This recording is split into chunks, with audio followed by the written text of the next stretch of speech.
Hey there, my name's Roy. I go by Ram Sojourner. Uh, I do have a YouTube channel that I haven't activated or I haven't used in quite a while because I really haven't had a lot to post.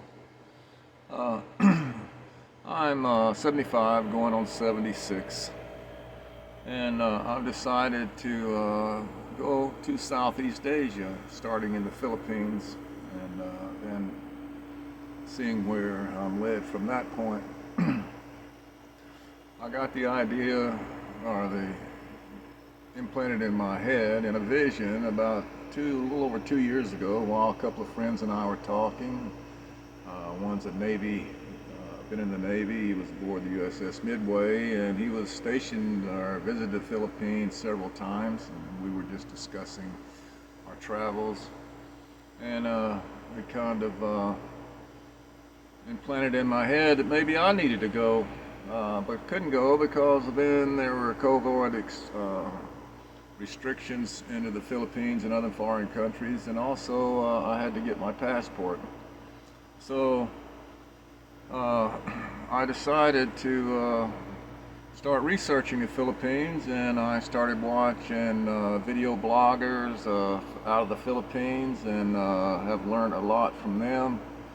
I'd like to give a shout out to Old Doll, Paul. Thank you for all the information. Congratulations on your marriage to Mia.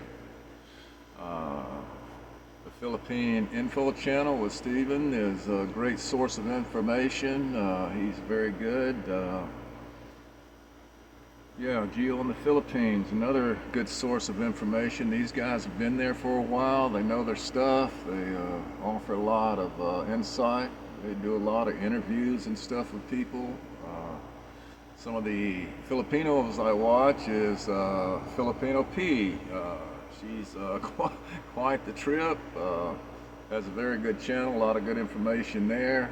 And I also watch Sharon Lapoo. She is somewhat new on the internet, but she's one that I also watch. Mostly watch a lot of travel videos from different people blogging or video logging on the Philippines, just to get an idea of the country. I'm not a virgin to Southeast Asia. I spent 14 months in Nakhon Phanom, Thailand while I was in the Air Force. I worked in the gun shop there, but also later worked on F4s and loaded munitions, and actually was a lead member crew where I taught. So with that, just started gathering more information, learning as much as I possibly could, and so it's not that I've also been to South Korea. When I was in Misawa, Japan, I was stationed there for 2 years and visited TDY and to South Korea at Daegu and Kunsan. One was a conventional base and the other was a nuclear base. And so being in Japan, they would send us TDY in so they didn't have to pay us any kind of pay for being over there. But with that, I've also been in Cambodia as a missionary for 2 weeks and visited that country for a little bit, just enough to get a taste and not really know that much about it. But that was quite the trip also. So Japan, South Korea, Thailand, Cambodia, and I've also spent 2 years in Mexico, and that's kind of where my story starts. I was married, and unfortunately that came to an end while I was in Mexico, and things got pretty tough there. My ex put me into was trying to get rid of me because of an adulterous affair, and had me thrown into what they called a rehab center, but it was actually a minimum security prison under lockdown constantly. And that was when the COVID first started, broke out. Spent one night in a Mexican jail when she had me thrown into a Mexican jail, and But that was quite the experience and one that I won't forget. But anyway, through circumstances, when I came out of Mexico, I had $8 in my pocket. I had myself voluntarily exported out of Mexico because I felt that my life was in danger. And so I left the country immediately. Uh, the immigration department, I spent 30 days locked up in a cage in immigration uh, until they could, since all my ex had stolen all of my information, sold my Class A motorhome, robbed my bank accounts, taken everything from me basically. I left Mexico with $8 in my pocket, and they sent me into LA. I wanted to go into San Antonio, but they told me that was my problem, so they shipped me to LA. I got there with $8, like I said. Well, I lived in LA International Airport for 10 days, sleeping in terminals, hiding from security, and with a lot of help from the homeless people that lived there, I was able to eventually leave. That was with the help of some people that met me, and we were talking, and they found out I was trying to get to San Antonio, and they graciously paid for my bus ticket and an Uber to the Greyhound bus station where I spent the night. That was also quite the deal. Watch some buildings burn down and different things. Watch them selling drugs right there in the lounge, basically. Saw the homelessness on the streets. But with that, with the ticket they gave me, I went to San Antonio. That was where I was hoping to find refuge. I was pretty ill. I had stomach problems and other things because of my being locked up. So I came out of Mexico sick and landed up in San Antonio. And thank goodness I had been able to stop my Social Security, and I had 3 months of back payment. But the problem was, without any identification, I couldn't open a bank account to get my direct deposits changed into my new bank. And when my deposits would hit, my ex would go in and drain the account again. So that led to quite me getting up early in the mornings on my payday and immediately drawing out as much money as I possibly could to continue. During that time, I found a little Toyota RV, and it was Dolphin, and I called it Turtle, and it was slow, but it was my house, and I lived in Turtle for 2 years until the engine finally blew. Then with that, with the help of my Navy friend, I was able to purchase a Toyota Winnebago Warrior, and that's what you're seeing behind me is the inside of my small RV. That cast me into a new life. Thank goodness for my ex, his sister and her husband were gracious enough to take me into their home and give me a place to live while I recovered from these stomach viruses and everything. I went from 200 and about 18 pounds down to 158 pounds while I was locked up. So I was fairly ill, but like I say, I regrouped from that, had my little Toyota, and I went to Quartzsite, Arizona. I had been one of the administrators on free camping and USA, and we grew from, when I joined as an administrator, we had about 3,000 members, and we went to well over 100,000 members. During that time, I met a gentleman called Jimmy Allen, and he's the one was throwing the Boondockers Bash in Quartzsite, and so I decided I'd go to Quartzsite and meet him for the first time. Even though I knew him online, I had never met him. So I packed up a little Turtle and took off to Quartzsite, and that began my nomad life. Later on, I started doing Toyota gatherings where people would come with their Toyotas, and we would have 3-day events. And I did those events in Quartzsite, also in Washington State. I did one there at Lake Rifle, and all of it was a great time. Met some wonderful people. and became somewhat known in the nomadic community over the next couple of years. And again, while talking to some of my friends one night, the seed was planted for the Philippines, and so that became my goal.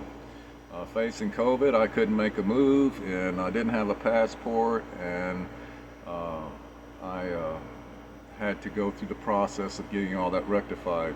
I didn't even have a valid driver's license. I had been able to contact my bank, and they sent me a copy of my driver's license, which I was traveling under. Thank God I never got stopped. It took me 8 months to get a new driver's license. And also my birth certificate out of my home state of Louisiana. It took me a long time to get that. So I've been going through all that paperwork trying to reestablish everything. Finally have got most of that done. I'm still trying to get my military records out of the VA, and they're telling me that that's going to take 6 to 8 months. So still working on that process, but I'm headed toward the Philippines here in the very near future. As I research the Philippines, I also do karaoke. I'm on Star Maker, and I have about 2,500 followers there. That's nothing to brag about. There's people that have millions. But I love karaoke, so I think I'll fit somewhat into the Philippines, because I hear that everybody there just about loves the karaoke. Well, this girl or woman who got suggested friends on her Facebook, she saw me, and so she requested a friendship, which I complied. I did that because of her post that she made on her Facebook page. I watched those for a while and saw that she was very God-oriented, and so am I. So we had a mutual belief in, so I started watching her. We have become good friends, and we are looking to have a relationship possibly when I get there as soulmates, and hopefully that all works out. My intent going to the Philippines in the first place was not to look for girls or a woman. That was a furthest thing from my mind. I really just wanted to close the book on my past life and start a new beginning. And in that new beginning, I hope to start finding some joy in life. So anyway, as we corresponded and got our video chats finally so that we could video chat and do the things over messaging on Facebook, we started building a friendship, and that friendship has developed. So I just want everybody to know the intention of this channel is not to talk about dating. There's all kind of, watching these bloggers, they talk about budgets, they talk about meeting girls, they talk mostly about interviewing different people, and people have been there, and a lot of good information. I've learned tons from them. Some of those, like I've said, have taught me a lot. I also watched a lot of vacation videos that people did on the Philippines. I watched the street scenes and just started trying to learn as much as I could about the culture. What I've learned is that they're saying now that it takes, anywhere from $2,000 to $3,000 to live in the Philippines, but also you can live in the Philippines a lot less depending on what you want or what you want in your life. I honestly think that I can live in the Philippines quite well for about $1,200 a month. This is based on my research, the areas that I've located. I don't want to be in a big city at all. I don't want to deal with traffic, the crowds, all the things that go along. I'm not interested in going to the mall. I'm not interested in hitting the coffee shops. I'm not interested in the bar scene or anything like that. What I'm really interested in is peace and a good life. So what I'm looking for is a place where I can just, with the help of a friend that I've made, is to acquire a small farm and start preparing for future life. It's 75, hitting 76. I don't even know how long that's going to be, but I do know what I enjoy at this point in time in life, and that's what I'm pursuing. Part of that is to try to uh, become a resident of the Philippines, or maybe one of the other Southeast Asia countries that I hope to visit. So that's a little bit of my background. I go by Ram Sojourner. My name is Roy. But what I'm trying to do really is to create a channel that is based on my life and my experiences, based on being in Mexico, surviving in their economy, being able to find beautiful places to live in very cheaply. I had a oceanfront lot in Mexico that was $50 a month, and I mean, I could walk out my RV and I was about 30 yards from the ocean. But with that, I know with just depending on what you want and how you want to live your life there, the costs are going to vary, and I think most of the expats will agree with that. I'm dating an older Filipino. I say dating, my relationship is with an older Filipino compared to what most expats are looking for. My friend is 50 years old. She's very vivacious. She's quite a bit younger than me, even at 50, because if you look at 25 years of difference, it could seem extreme. But even my ex-wife was 20 years younger than me, and I'm not your typical 75-year-old guy, I don't believe. I'm still very active. I support myself by doing odd jobs and sometimes very physical labor. I've worked in Ohio at a resort there in the grounds, and that that covered everything from running lawnmowers, weed eating, cutting down trees, just all kinds of things in relating to the groundkeeping of about a 260-acre resort. And through that, though, I started saving money and working toward the goal of getting to the Philippines. I'm very excited about getting to the Philippines because I'm really trying to close the book on my past life and step into the future. I had a wonderful family, and I say had, it's not there anymore. That's been taken away from me, basically. And so really, it's just me. And I can deal with that. Over the last about 3 years that I've been a nomad, I've learned how to be at peace with myself. And I think that's the first step, is knowing that you can be at peace with yourself. I've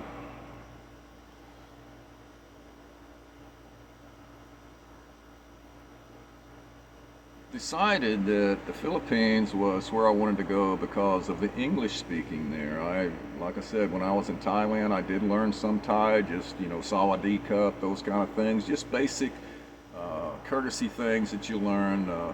And in Japan, when I was stationed in Japan, I didn't learn Japanese because anytime I tried to learn Japanese, the Japanese person that I was talking to was trying to learn English, so it always reverted back to English. So I said, well, they're trying to learn English, we'll just stay with that. There's no need, I'm not going to be here for that long.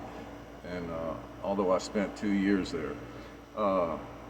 Having left the Air Force, I have a computer background, maintenance. I've started working for Burroughs when I came out of my technical school, which at the time I went through computers, they didn't even have it in college. The only thing that they taught in college was software. They taught nothing about hardware. So you had to go to a vendor school, and I graduated from Control Data Institute out of Coral Gables, Florida. And I was hired by Burroughs Corporation, and I spent nearly 8 years with them. Then I went out on my own, and but during that meantime, I also worked for ITT and some other large companies. And after a while, I became my own entrepreneur, and I owned 2 different computer repair companies, one in Phoenix, Arizona, and one in Lakeland, Florida, which is just outside of Tampa, in Orlando area. With that, that's just a little bit of a background. What I'm hopefully going to do with my channel, and there are so many of them out there now that when you pull up, used to there were a few expats over the past 2 years, but now I see many of them starting new channels just like myself. So what separates me from the rest? I hope it's my personality, my honest heart feeling, and what I'm seeing and what may possibly help you in some way. I've never visited any dating sites for the Philippines. Like I said, I wasn't looking for a woman. That wasn't my intent whatsoever. And so I can't give any advice on that or whatever. All I can say is this: if there's someone there for you out there, that connection will happen. Whether you are looking for it over a dating site or when you come here personally. I wouldn't know what to recommend to you because we're all different. What I would recommend though is you take your time and fill out the other person, find out where their heart is, and then when you hit Philippines, as I'm going to do, is to make sure that that heartfelt connection is truly there. And I've set up all those parameters. I've set up parameters about family support. I've set up parameters about what to expect in our future, income, never explaining how much income I have, but at the same time willing to help someone who is a good person. So I have sent my friend money to repair, to add roof on her dwelling, to help her pay for her internet so that we can correspond, a few extra bucks just to let her use as she wants, because I felt in my heart that I could trust her with that. Now, if that changes, that's on me because I made the choice to do that, so I will have no regrets to her. I never had to send her a penny. I just did that because I felt led to do that. So I'm not going to the Philippines other than to visit a beautiful place, see as much as I can there, to enjoy the culture. I've already been in Mexico, which is a third world country where I was at. I was deep into Mexico near the indigenous territory, and it's a lot like the Filipino area. The biggest problem I had in Mexico was the language. That, thank goodness that Google, Miss Google helped me with, Google Translation. But anyway, my channel, I hope, will be just a little different for you. I hope that you enjoy my personality. I hope that you can understand that my goal is just to let you in on how it really goes down. So I'll be with you, you be with me. Follow if you'd like. I would appreciate it if you do. Obviously, I have my Social Security. I have no other income, and that's not what I'm begging for, because God is my provider, and I know that I will be taken care of. My thing is, though, I hope to be a vessel to help other people. That doesn't mean I'm going over there to support the Philippines by any means, but I think there are specific places that I can be help to some people that need it. So with that, Ram Sojourner here. You can go, just call me Ram. My heart is happy. The book is closed on the past, new future. Maybe later I'll post a karaoke song for you. I'll maybe even play my guitar. So with that said, God bless and take care. Ram Sojourner out.